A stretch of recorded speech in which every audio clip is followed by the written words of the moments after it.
R K Singh पर BJP की कार्रवाई हुई है। पार्टी विरोधी गतिविधि के आरोप इन पर लगे और इस पर ये बड़ी कार्रवाई की गई। बीजेपी से निलंबित किए गए हैं आरके सिंह। आरा से बीजेपी के पूर्व सांसद आरके सिंह रहे हैं। 6 साल के लिए पार्टी से इन्हें निलंबित किया गया है और इन पर आरोप है पार्टी विरोधी गतिविधि में शामिल होने का।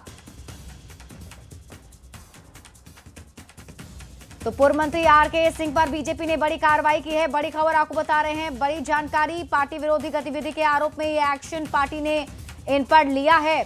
आरके सिंह बीजेपी से निलंबित किए गए हैं। 6 साल के लिए पार्टी से निलंबित किए गए।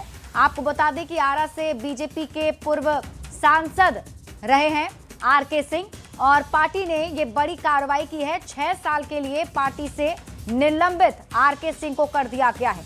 तो चुनाव संपन्न होने के ठीक बाद ये बड़ी कार्रवाई बीजेपी की तरफ से आरके सिंह के खिलाफ की गई है। आरा से बीजेपी के पूर्व सांसद रहे हैं। 6 साल के लिए पार्टी से इन्हें निलंबित किया गया है। पार्टी विरोधी गतिविधि में शामिल होने का आरोप है। विधानसभा चुनाव में एनडीए की प्रचंड जीत के बाद बिहार की राजनीति में हलचल काफी तेज हो गई है। मुख्यमंत्री आवास पर हलचल बढ़ती हुई दिखी। एनडीए नेता के सीएम आवास पहुंचने का सिलसिला जारी है और सुबह सुबह से नीतीश कुमार से मिलने के लिए उनके आवास पहुंचे संजय झा, ललन सिंह, मंत्री विजय चौधरी, श्याम रजक और चिराग पासवान। इस दौरान चिराग पासवान ने कहा कि मुख्यमंत्री नीतीश जी से मुलाकात कर उन्हें बधाई और शुभकामनाएं दी हैं। नीतीश कुमार के नेतृत्व में एनडीए ने ऐतिहासिक जीत हासिल की है। खुशी इस बात की है कि मुख्यमंत्री जी ने गठबंधन को मजबूती से जोड़कर रखने का काम किया। जो लोग एलजेपी, रामविलास और जेडीयू के बीच भ्रम फैला रहे थे, सिर्फ झूठी अफवाह और गलत नैरेटिव बनाने की कोशिश थी। अभी पहले कल तक हम लोग जो है धन्यवाद मतदाता प्रत्येक विधानसभा और जिला में जो है कार्यक्रम करेंगे, सभी मतदाताओं को धन्यवाद देंगे। उसके बाद जो है पांचों दल अपना अलग अलग जो है बैठ करके अपना नेता का चयन करेंगे और फिर एनडीए एक साथ बैठ करके और केंद्रीय नेतृत्व की उपस्थिति में जो है फिर विधायक दल के जो एनडीए के विधायक दल के नेता है उनका चयन करेगा। यही एक संवैधानिक प्रक्रिया होता है और इसके बाद जो है शपथ ग्रहण समारोह का तिथि तय किया जाएगा। मुख्यमंत्री जी से मुलाकात कर सिर्फ मुख्यमंत्री जी को बधाई देने, शुभकामनाएं देने आए। जिस तरीके से मुख्यमंत्री नीतीश कुमार जी के नेतृत्व में एनडीए गठबंधन ने एक ऐतिहासिक जीत हासिल करने का काम किया है, ऐसे में उनसे मुलाकात कर लोक जनशक्ति पार्टी रामविलास का एक प्रतिनिधि मंडल उनसे मुलाकात कर उनको से बधाई शुभकामनाएं देने आया था।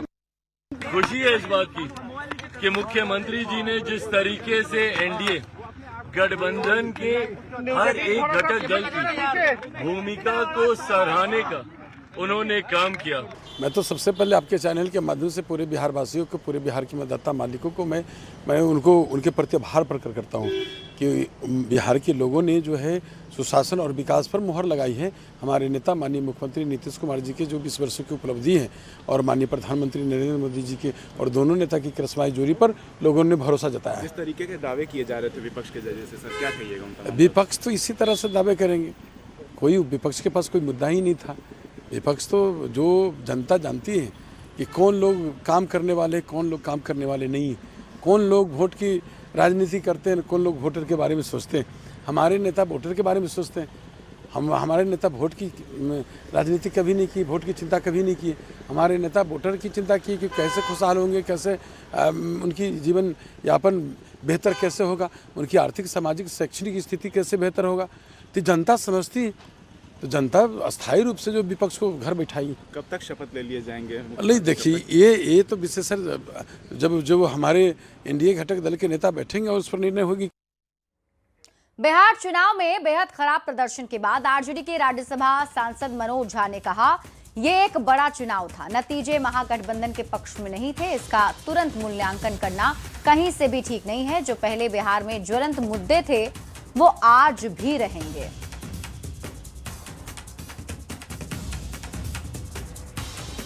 तो चुनाव नतीजे पर आरजेडी की प्रतिक्रिया सामने आई है। बिहार चुनाव में बेहद खराब प्रदर्शन के बाद आरजेडी के राज्यसभा सांसद मनोज झा ने बड़ा बयान दिया है। समझता हूं त्वरित टिप्पणी, त्वरित मूल्यांकन नहीं करना चाहिए। एक बड़ा चुनाव था, अब इस चुनाव में क्या हुआ, कहां हुआ, इसके लिए अगर हम 6 घंटे के अंदर, 10 घंटे के अंदर मूल्यांकन करेंगे तो वो उचित नहीं होगा, ना तो बिहार के इलेक्टर के लिए, ना पॉलिटिकल पार्टीज के लिए। मेरा मानना है कि बिहार की जनता ने, बिहार की हमारी आवाम ने, और मैं दोहरा रहा हूं, तेजस्वी जी यही हैं, मुद्दे यही हैं। हम क्या ये बिसरा दें कि बिहार को नौकरी नहीं चाहिए, बिहारी युवा को रोजगार नहीं चाहिए, बिहार की मां बहनों को सामाजिक सुरक्षा नहीं चाहिए, बिहार को पलायन से मुक्ति नहीं चाहिए। ये मुद्दे ज्वलंत मुद्दे रहेंगे। चुनाव के नतीजे हमारे पक्ष में नहीं है, इसलिए मैं इसके अलावा कोई टिप्पणी नहीं।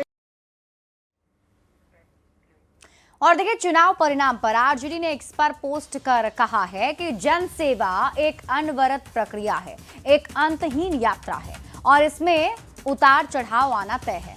हार में विषाद नहीं और जीत में अहंकार नहीं।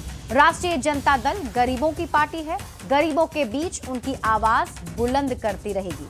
सोशल मीडिया साइट एक्स पर यह पोस्ट किया गया है राष्ट्रीय जनता दल के हैंडल से, जो आपके टीवी स्क्रीन पर आपको ये तस्वीर दिखा रहे हैं। और इसमें पोस्ट के जरिए लिखा गया है कि जनसेवा एक अनवरत प्रक्रिया है, एक अंतहीन यात्रा है, इसमें उतार चढ़ाव आना तय है। हार में विषाद नहीं और जीत में अहंकार नहीं।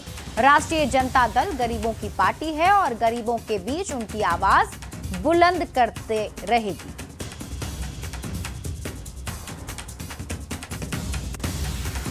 वहीं नतीजे आने के बाद से जनसुराज के संरक्षक और रणनीतिकार प्रशांत किशोर चुनावी मैदान में पूरी तरह से पस्त हो चुके हैं। भारी नुकसान हुआ है और ऐसे में प्रशांत किशोर की रणनीति, राजनीतिक भविष्य को लेकर भी सवाल उठने लगे हैं। सवाल यह कि भारी हार के बाद प्रशांत किशोर की क्या है रणनीति? क्या पीके अब राजनीति से किनारा करने वाले हैं? बिहार में जनसुराज का प्रोजेक्ट अब किस दिशा में जाएगा? पीके की अगली चाल क्या होगी? ये कुछ बड़े सवाल हैं। तो क्या पीके अब राजनीति से किनारा करने वाले हैं? बिहार में जनसुराज का प्रोजेक्ट अब किस दिशा में जाने वाला है? और प्रशांत किशोर क्या अब बिहार छोड़ देंगे?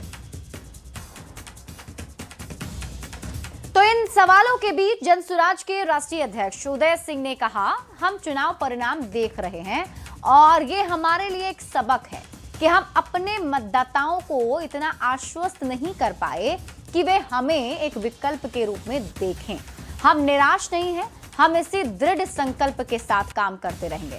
ना हम जेडीयू के कहने पर राजनीति में आए थे और ना ही उनके कहने पर हम राजनीति छोड़ेंगे। जब तक बिहार को नहीं बदलेंगे हम ऐसे ही चलते रहेंगे। जनसुराज ने एनडीए को प्रचंड बहुमत पाने के लिए बधाई भी दी है।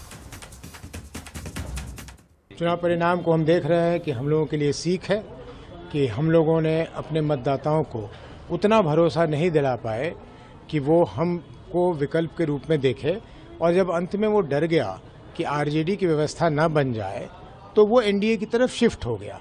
लेकिन हम कहीं से भी हताश नहीं हुए हैं, हमें मालूम है क्या करना है और उसी मुस्तैदी के साथ, उसी संकल्प के साथ हम लोग अपने काम में लगे रहेंगे और आने वाले दिन में जो बिहार बदलाव की बात हमने की है उसको पूरा करेंगे।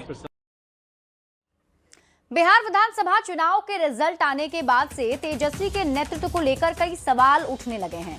क्योंकि आरजेडी को भारी नुकसान हुआ है तो ऐसे में सवाल ये कि क्या आरजेडी करारी शिकस्त के बाद भी तेजस्वी पर भरोसा बनाए रखेगा? क्या तेजस्वी अभी भी विपक्ष का चेहरा बनकर रहेंगे? क्या रिजल्ट के बाद पार्टी में असंतोष खुलकर सामने आएगा? क्या तेजस्वी यादव के नेतृत्व पर पार्टी के लोग खुले तौर पर सवाल उठाएंगे? तो तेजस्वी यादव को लेकर ये कुछ सवाल जरूर हैं, क्योंकि इस बार महागठबंधन का जो परफॉर्मेंस है वो कैसा रहा ये सभी जानते हैं। और ऐसे में अब तेजस्वी यादव के नेतृत्व पर भी क्या सवाल उठेंगे, ये एक बड़ा सवाल बना हुआ है, क्योंकि तेजस्वी यादव के ऊपर ही महागठबंधन का पूरा दारोमदार था।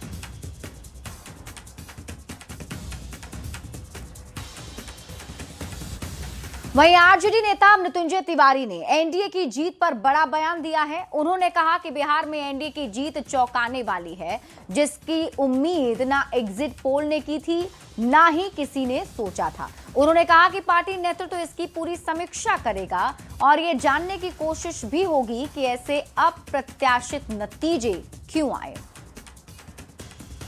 आप लोग जीत को लेकर के बिहार की जनता पूरी तरह से आश्वस्त है कि जनता की जीत होगी और महागठबंधन की सरकार बनेगी, तेजस्वी यादव जी मुख्यमंत्री बनेंगे। ये रात, आज की रात एनडीए के लिए भारी है और आज की रात ही विदाई है। कल से नया सवेरा आएगा।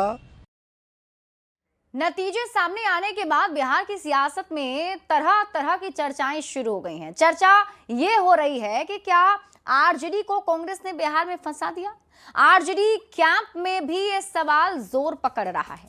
सवाल ये भी पूछे जा रहे हैं कि कांग्रेस ने सीटें ज्यादा ली और प्रदर्शन सबसे खराब रहा।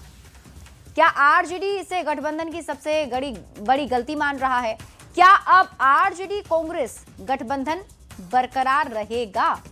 ये कुछ सवाल हैं जो अब उठ रहे हैं, क्योंकि बेहद ही खराब परफॉर्मेंस कांग्रेस का महागठबंधन के अंदर देखने को मिला है। तो अब राजनीति में अलग अलग चर्चाएं भी शुरू हो चुकी हैं। और इसी के साथ यहां रुक रहे हैं एक छोटे से ब्रेक के लिए, जल्द लौटते हैं वापस।